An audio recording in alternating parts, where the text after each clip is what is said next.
आप सबको जय मसीह की। प्रभु यीशु मसीह का धन्यवाद करते हैं कि आज सियोन टीवी चैनल के माध्यम से एक बाइबल के विषय को आपके साथ मैं डिस्कस करने आई हूँ। हमारा आज का टॉपिक है कठोर ना बने। जी हाँ, हमारा आज का टॉपिक है कठोर ना बने। इब्रानियों की पुस्तक के 3 अध्याय के 7वें और 8वीं आयत कुछ इस तरह बयान करती है।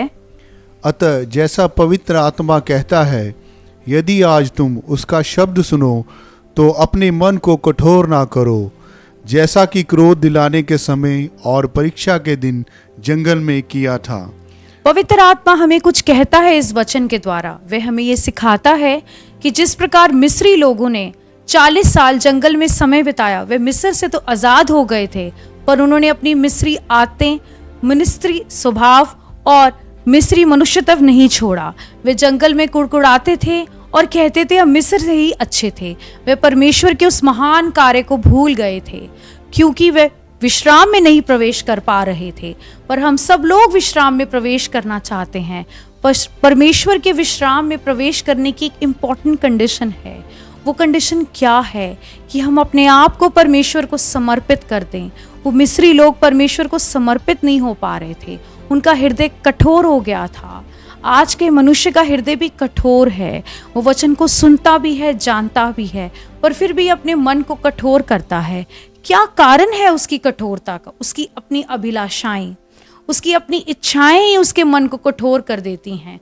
उसकी अपनी अभिलाषाएं उसके मन को सख्त कर देती हैं, जिसके कारण उसके हृदय रूपी भूमि में वचन कार्य नहीं कर पाता।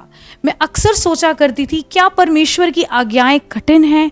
क्या परमेश्वर तेरे पीछे चलना कठिन है? तो जैसे ही मैं बाइबल का मनन कर रही थी, कुछ दिनों तक मुझे परमेश्वर ने इसका उत्तर दिया।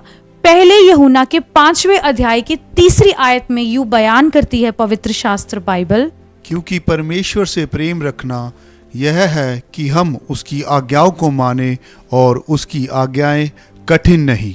हाँ प्रियो, परमेश्वर की आज्ञाएं कठिन नहीं। कठिन कार्य तो परमेश्वर ने खुद कर दिया। उसने अपने इकलौते बेटे को हमारे लिए दे दिया ताकि वो हमारे पापों का बोझ उठाकर हमें जीवन दे सके। क्या परमेश्वर उस लहू के बदले लहू की मांग करता है? क्या परमेश्वर उन कोड़ों के बदले कोड़ों की मांग करता है? नहीं।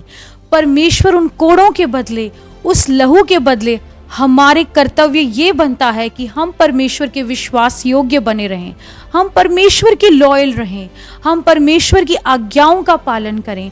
परमेश्वर हमसे ये चाहता है कि मिस्री लोगों की तरह हम समय ना खराब करें और अपने आप को परमेश्वर के हवाले कर दे, आत्मसमर्पण करें। जो मनुष्य परमेश्वर के अधीन हो जाता है, परमेश्वर की योजना उसी के जीवन में कार्य करती है। परमेश्वर अपने आप को हमारे लिए तो ऑलरेडी ही दे चुका है। वो ये चाहता है कि हम अपनी इच्छाओं को परमेश्वर को सौंप दें ताकि परमेश्वर उसको अपने तरीके से, अपने अनुसार चलाए, ताकि परमेश्वर की वो महान योजना हमारे लिए जो केवल लाभ की है, हम सबके जीवनों में प्रवेश हो सके। प्रभु जी ने इब्रानियों की पुस्तक में कहा है कि तुम हमेशा भटकते रहोगे क्योंकि तुम विश्राम में नहीं प्रवेश कर पाओगे। विश्राम में अगर हम आज प्रवेश करना चाहते हैं तो हमें परमेश्वर के अनुसार जीवन बिताना चाहिए। आज के लोगों को जो चर्च में आते हैं, मैं ये कहना चाहती हूँ कि हम अपनी इच्छाओं को परमेश्वर को दे दें। उस क्रूस को याद रखें जो परमेश्वर ने, जिस पर हमारे लिए अपने आप को बलिदान दे दिया। अपने मनों को कठोर ना कीजिए और प्रत्येक रविवार को उसके मुर्दों में से जी उठने के दिन को परमेश्वर को स्मरण करते हुए अपने आप को उसे दे दीजिए। आशा करती हूँ कि आज के वचन से आप लोगों का जीवन बदलेगा और आपका परिवार विश्राम में प्रवेश करेंगे। जो परमेश्वर ने हमारे लिए नियुक्त किया है, उसकी महान योजना हमारे परिवारों में पूरी हो जाएगी। आज के वचन से आप सबको आशीष मिली होगी। आओ मिलकर दुआ करें। बहनों के सिर ढके हों और भाइयों के सिर ना ढके हों। प्रिय परमेश्वर, आज के वचन से परमेश्वर इन सबको जो शिक्षा मिली है 100 गुना इन सबके जीवनों में फलवंत हो जाए।